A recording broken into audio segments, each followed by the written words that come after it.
बेयावनो बुंनो थाङोब्ला जि खौसेथि बर' सुबुं गौथुम लखिमपुर जिल्ला दिनै दाफुंनाय जाबाय। बेनि थांखिफोरखौ बुंनो थाङोब्ला गोबां दं। आं सुंद'यैनो फंनैसो बुंनो होननानै सानदों। जायखिजाया जोंनि बे खौसेथि बर' सुबुं गौथुमा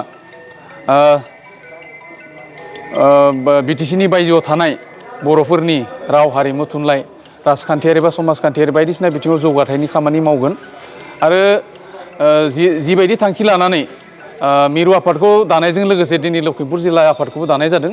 दा बेनि थांखियानो जाहैबाय for the greater interest of the Bodo' peoples residing in Lakhimpur district. Lakhimpur जिल्लायाव थानाय गासै बर'नि रायजो राजाफोरनि मोजां खामानि गुबुन गुबुन बिथिङाव राजनितियानो हक राजखान्थियानो हक समाजखान्थियानो हक सोलोंथायानो हक बेफोराव दावगानायनि खामानि मावनो थांखि लानानै जों बे आफादखौ दिनै दानाय जादों।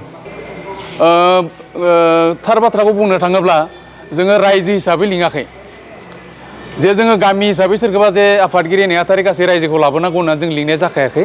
जों किसुमान सिलेक्टिभ सुबुंफोरखौ लानानै लिंखानाय जादों। गामियाव जे जोंनो एसेनि मानसि थिनहरबा माबा थिनहर बिदि लिङाखै। जों स्पेसियेलि सिलेक्सन खालामनानै मानसिफोरखौ लिंनाय जादों।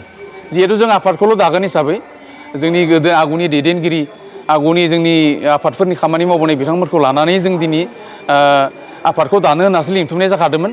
जों राजुआ गासैखौबो लिंजोबखायाखै माने जिखिनि लिंदों 90% फैदों। बेवहाय जोंहा गोजोननाय दं आरो इयुनावबो 100% जों जि लिङो जोंनि हाबाफारिफोराव मदद खालामगोन होननानै जोंहा आसा दं।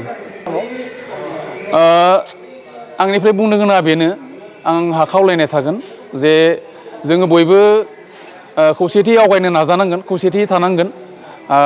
फैगौ समफोराव जोङो बर'नि थाखानाय गुबुन गुबुन आफादफोरजों जोंनि हमना ला बर' साहित्य सभायानो हक बर' थुनलाइ एबसुआनो हक बायदिसिना आफाद जों बिसोरनि एगेन्स्टआव बेखौ जों दानाय जायाखै।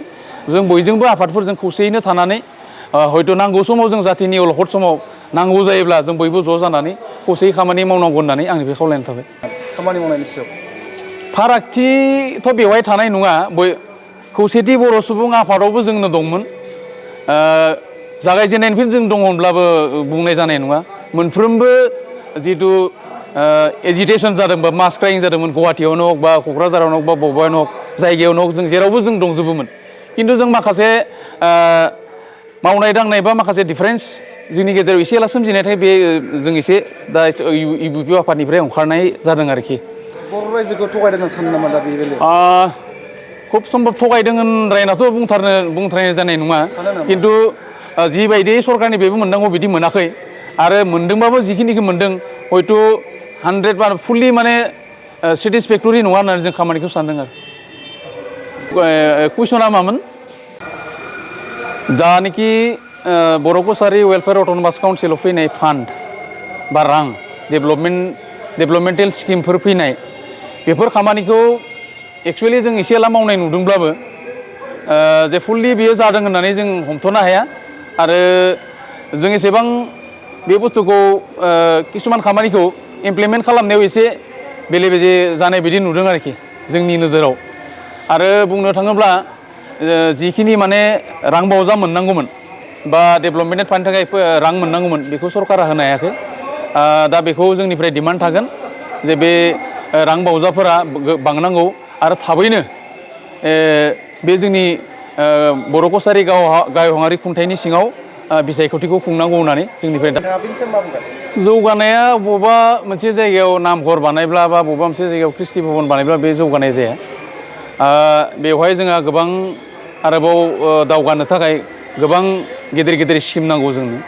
सोलोंथाइनि बेलायावनो हक दा जोंनि फरायसालिफोरनि बेलायावनो हक फोरोंगिरिफोरनि बेलायावनो हक एपइन्टमेन्ट होनो हायाखै आरो गुबुन गुबुन जि डेभेलपमेन्ट स्किमफोर नांथारगौ डेभेलपमेन्ट स्किमफोरखौ दा बेखिनि रांजों होनाया सम्भब नङा।